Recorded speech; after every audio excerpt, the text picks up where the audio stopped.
ದುಬೈನಿಂದ ಚಿನ್ನ ಕಳ್ಳ ಸಾಗಣೆ ಮಾಡ್ತಾ ಇದ್ದಂತಹ ಮಲಮಗಳು ರನ್ಯಾ ರಾವ್ಗೆ ಈ ಹಿಂದೆ ವಿಮಾನದಲ್ಲಿ ಶಿಷ್ಟಾಚಾರ ಉಲ್ಲಂಘನೆ ಮಾಡಿ ವಿಐಪಿ ಟ್ರೀಟ್ಮೆಂಟ್ ಅನ್ನ ಕೊಡಿಸಿದ್ದ ಆರೋಪವನ್ನ ಎದುರಿಸ್ತಾ ಇದ್ದಂತಹ ಡಿಜಿಪಿ ರಾಮಚಂದ್ರ ರಾವ್ ಅವರು ಈಗ ಮತ್ತೊಂದು ಆರೋಪವನ್ನ ಎದುರಿಸ್ತಾ ಇದ್ದಾರೆ.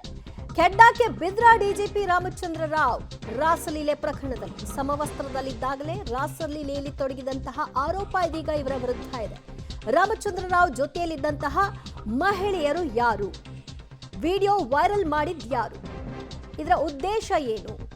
ರಹಸ್ಯ ಕ್ಯಾಮೆರಾದಲ್ಲಿ ಡಿಜಿಪಿ ರಾಮಚಂದ್ರ ರಾವ್ ಅವರ ವಿಚಾರ ಏನಿದೆ ಅದೆಲ್ಲವೂ ಕೂಡ ಬತ್ತಲಾಗಿದೆ. ಹಾಗಿದ್ರೆ ವಿಡಿಯೋ ಶೂಟ್, ಈ ರಹಸ್ಯ ಕ್ಯಾಮೆರಾವನ್ನ ಇರಿಸಿ ಚಿತ್ರೀಕರಣ ಮಾಡಿದವರು ಯಾರು ಅನ್ನುವಂತಹ ಪ್ರಶ್ನೆಗೂ ಕೂಡ ಉತ್ತರ ಸಿಗಬೇಕಾಗಿದೆ. ಅದರ ಜೊತೆಗೆ ಇದರಲ್ಲಿರ್ತಕ್ಕಂತಹ ಇವರು ನಡ್ಕೊಂಡಂತಹ ರೀತಿಗೆ ಕ್ರಮ ಏನು ಅನ್ನೋದು ಕೂಡ ಮುಖ್ಯ ಆಗುತ್ತೆ. ಅದಷ್ಟು ಮಾಹಿತಿ ಕೊಡ್ತಾರೆ ನಮ್ಮ ಪ್ರತಿನಿಧಿ ನಾಗೇಶ. ಹಿಂದೆ ಒಂದು ಆರೋಪ ಬಂದಿತ್ತು. ಆ ಆರೋಪದ ನಂತರದಲ್ಲಿ ಅವರನ್ನ ಕಡ್ಡಾಯ ರಜೆ ಮೇಲೆ ಕಳಿಸಿ ಮತ್ತೊಂದು ನಾಗರಿಕ ಹಕ್ಕು ಇಲಾಖೆಗೆ ಅವ್ರನ್ನ ಹಾಕಿದ್ರು. ಆದರೆ ಈಗ ಇಲ್ಲೂ ಇಂಥದ್ದೇ ಒಂದು ಎಡವಟ್ಟನ್ನ ಮಾಡ್ಕೊಂಡಿರೋದ್ರಿಂದ ಸರ್ಕಾರ ಏನ್ ಮಾಡುತ್ತೆ ಅನ್ನುವಂತಹ ಪ್ರಶ್ನೆ ಜೊತೆಗೆ ರಾಮಚಂದ್ರ ರಾವ್ ಅವರ ಮುಂದಿನ ನಡೆ ಏನು ಅನ್ನುವಂತಹ ಪ್ರಶ್ನೆ ಕೂಡ ಎದುರಾಗ್ತಿದೆ. ಏನು ಈಗ ಅವರು ಸ್ವಯಂ ನಿವೃತ್ತಿ ತೆಗೆದುಕೊಳ್ತಾರಾ? ಅದರ ಬಗ್ಗೆ ಏನು ಮಾಹಿತಿ?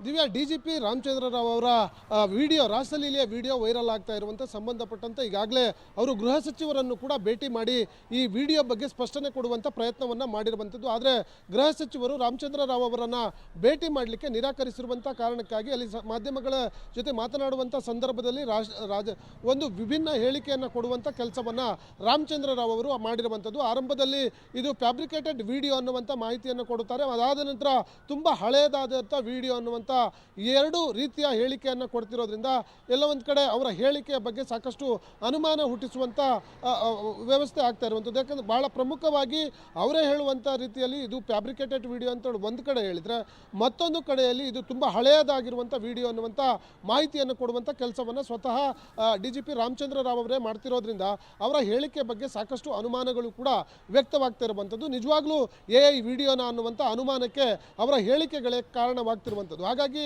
ಈಗಾಗಲೇ ಈ ವಿಡಿಯೋ ವೈರಲ್ ಆಗ್ತಿರುವ ಬಗ್ಗೆ ಅವರು ಏನು ಫ್ಯಾಬ್ರಿಕೇಟೆಡ್ ವಿಡಿಯೋ ಅಂತ ಹೇಳಿ ಮಾಹಿತಿಯನ್ನು ಕೊಡ್ತಾರೋ ಅದಕ್ಕೆ ಸಂಬಂಧಪಟ್ಟಂತೆ ದೂರನ್ನು ಕೊಡುವಂಥ ಕೆಲಸವನ್ನು ಮಾಡ್ತಾರೆ, ಅಥವಾ ಈ ವಿಡಿಯೋ ವೈರಲ್ ಆಗ್ತಿರುವಂಥ ಕಾರಣಕ್ಕಾಗಿ ಸಂತ್ರಸ್ತ ಮಹಿಳೆಯರ ವಿಡಿಯೋ ಸಂಬಂಧಪಟ್ಟಂತೆ ದೂರನ್ನು ಕೊಡ್ತಾರೆ ಅನ್ನುವಂಥದ್ದು ಒಂದು ಕಡೆ. ಆದರೆ ಈಗಾಗಲೇ ನಿವೃತ್ತಿ ಪಡೆದುಕೊಳ್ಳಲಿಕ್ಕೆ ಅವರಿಗೆ ನಿವೃತ್ತಿ ಕಾಲಾವಧಿ 4 ತಿಂಗಳಷ್ಟೇ ಇತ್ತು ಸರ್ವಿಸು. ಹಾಗಾಗಿ ಅವರು 4 ತಿಂಗಳು ಸರ್ವಿಸ್ ಇದ್ದಂಥ ಕಾರಣಕ್ಕಾಗಿ ಮುಂಚಿತವಾಗಿ ಸರ್ಕಾರ ಅವರ ಮೇಲೆ ಕಾನೂನು ಕ್ರಮ ತೆಗೆದುಕೊಳ್ಳುವ ಮುಂಚೆ ಅವರೇ ನಿವೃತ್ತಿಯನ್ನು ಘೋಷಣೆ ಮಾಡ್ತಾರೆ ಅನ್ನುವಂಥದ್ದು ಕೂಡ ಈಗ ಸಾಕಷ್ಟು ಕುತೂಹಲಕಾರಿಯಾಗಿರುವಂಥದ್ದು. ಯಾಕಂದರೆ ಸರ್ವಿಸ್ 4 ತಿಂಗಳಿರುವಂಥದ್ದು. ಈ ಹಿಂದೆ ಬೇರೊಂದು ಪ್ರಕರಣದಲ್ಲಿ ಅಮಾನತಾಗಿ ಅದಾನದ ನಂತರ ಅಮಾನತು ವಾಪಸ್ ಪಡ್ಕೊಂಡು ADGPಯಿಂದ DGP ಆಗಿ ಅವರಿಗೆ ಪ್ರಮೋಷನ್ ಮಾಡಿ ಸರ್ಕಾರ ಒಂದು ಸ್ಥಳಾವಕಾಶವನ್ನು ಮಾಡಿಕೊಟ್ಟಿತ್ತು. ಅದಾದ ಬಳಿಕ ಮತ್ತೊಂದು ರಾಸಲೀಲೆಯ ವಿಡಿಯೋ ವೈರಲ್ ಆಗ್ತಿರುವಂಥ ಕಾರಣಕ್ಕಾಗಿ ಸರ್ಕಾರ ಅವರ ಮೇಲೆ ಕಠಿಣ ಕ್ರಮವನ್ನು ಕೈಗೊಳ್ಳುವ ಮೊದಲೇ 4 ತಿಂಗಳು ಸರ್ವಿಸ್ ಇರುವಂಥ ಕಾರಣಕ್ಕಾಗಿ ಮುಂಚಿತವಾಗಿಯೇ ಈ ಅಮಾನತು ಆದೇಶವನ್ನು ತಪ್ಪಿಸ್ಕೊಳ್ಳಿಕ್ಕೆ ಅವರೇ ಸ್ವಯಂ ನಿವೃತ್ತಿ ಘೋಷಣೆ ಮಾಡಲಿಕ್ಕೆ ಏನಾದರೂ ಮುಂದಾಗ್ತಾರಾ ಅನ್ನುವಂಥದ್ದು ಕೂಡ ಈಗ ಸಾಕಷ್ಟು ಕುತೂಹಲಕಾರಿಯಾಗಿರುವಂಥ ವಿಚಾರ. ದಿವ್ಯಾ, ಥ್ಯಾಂಕ್ ಯು ನಾಗೇಶ್ ನಿಮ್ಮೆಲ್ಲ ಮಾಹಿತಿಗೆ. ಕಾನೂನು ಸುವ್ಯವಸ್ಥೆ ಕಾಪಾಡಬೇಕಾಗಿದ್ದಂತಹ ಅಧಿಕಾರಿ ಕಾಮಕಾಂಡದಲ್ಲಿ ತೊಡಗಿದಂತಹ ಆರೋಪವನ್ನು ಎದುರಿಸ್ತಾ ಇದ್ದು ಈ ಪ್ರಕರಣದಲ್ಲಿ ಮುಜುಗರಕ್ಕೆ ಒಳಗಾಗಿದ್ದಾರೆ. ಸದ್ಯ ವಿಡಿಯೋವನ್ನ ತನಿಖೆಗೆ ಒಪ್ಪಿಸುವ ಬಗ್ಗೆ ಚಿಂತನೆಯಲ್ಲಿ ಸರ್ಕಾರ ಕೂಡ ಇದೆ.